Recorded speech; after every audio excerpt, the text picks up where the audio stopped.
జై శ్రీరామ్. 2025 ఢిల్లీ ఎలక్షన్స్లో బీజేపీ గెలుస్తుందని చెప్పడం జరిగింది. అది ఫిబ్రవరి 8వ తారీఖున అది ప్రూవన్ అయింది.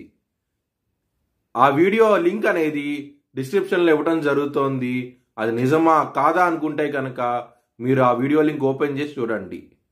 2022 నుంచి 2025 ఫిబ్రవరి వరకు మొత్తం 16 ప్రొడిక్షన్స్ అనేవి ప్రూవన్ అయ్యాయి. దానికి సంబంధించిన వీడియో లింక్స్ అనేవి కింద డిస్క్రిప్షన్లో ఇవ్వడం జరుగుతోంది. మేషరాశికి అధిపతి కుజుడు. మేషరాశిలో భరణి 4 పాదాలు, అశ్విని 4 పాదాలు, కృత్తిక 1వ పాదం ఉంటుంది. ఈ నక్షత్రం వాళ్ళందరికీ నేను చెప్పే వార ఫలితాలు వర్తిస్తాయి. ఈ వారంలో 2వ స్థానంలో గురువు ఉన్నారు. దాని మూలంగా ధనపరంగా మాత్రం ఎటువంటి లోటంటూ ఉండదు. ఈ వారంలో చాలా ఆనందంగా ఉంటారు. కుటుంబ సభ్యులతో మంచిగా ఉండబోతోంది. ఈ వారం అనేది కుటుంబ సభ్యుల నుంచి ధనం రావటం కూడా జరుగుతుంది. చాలా ఆనందంగా ఉంటారు.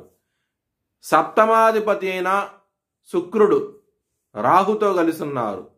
వ్యయ స్థానంలో ఉన్నారు. మనీ పరంగా భార్యాభర్తల మధ్య గొడవ వచ్చే అవకాశం అనేది ఎక్కువగా ఉన్నది. కొంచెం జాగ్రత్త అంటూ ఎక్కువ తీసుకోండి. ముఖ్యంగా 3వ వ్యక్తి మూలంగా గొడవలంటూ ఎక్కువగా ఉంటాయి. లాభస్థానంలో సూర్యుడు, బుధుడు, శని 3 గ్రహాలు ఉన్నాయి. శత్రువులతో చాలా జాగ్రత్తగా ఉండండి. మోసం చేసే అవకాశాలు ఎక్కువగా ఉన్నాయి.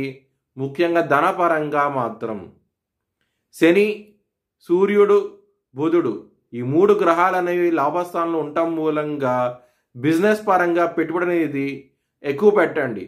చాలా చాలా మంచి ఫలితాలంటూ ఉంటాయి. బిజినెస్ని ఎక్స్పాండ్ చేయగలుగుతారు. లవర్స్కి మాత్రం ఈగో ఫీలింగ్స్ లాంటివి ఎక్కువ అయ్యి బ్రేకప్ అయ్యే అవకాశాలు ఎక్కువగా ఉన్నాయి. కోర్టు కేసులు ఉంటే కనుక అవి మీకు వ్యతిరేక తీర్పు వచ్చే అవకాశం ఎక్కువగా ఉన్నది ఈ వారంలో. దానికోసమై మీరు హనుమాన్ చాలీసా పారాయణం చేయండి. చాలా చాలా మంచి ఫలితాలంటూ ఉంటాయి. కెరియర్ పరంగా మాత్రం ఎక్సలెంట్ డెవలప్మెంట్స్ అంటూ ఉంటాయి. ఈ వారంలో అవార్డ్స్, రివార్డ్స్ వచ్చే అవకాశాలు ఎక్కువగా ఉన్నాయి. శని మీకు లాభస్థానంలో ఉన్నారు కాబట్టి మీరు హనుమాన్ చాలీసా పారాయణం చేస్తే కనుక చాలా మంచి ఫలితాలంటూ ఉంటాయి. మీ భవిష్యత్ వివరాల కోసమై HLN జ్యోతిష్యాలను సంప్రదించండి.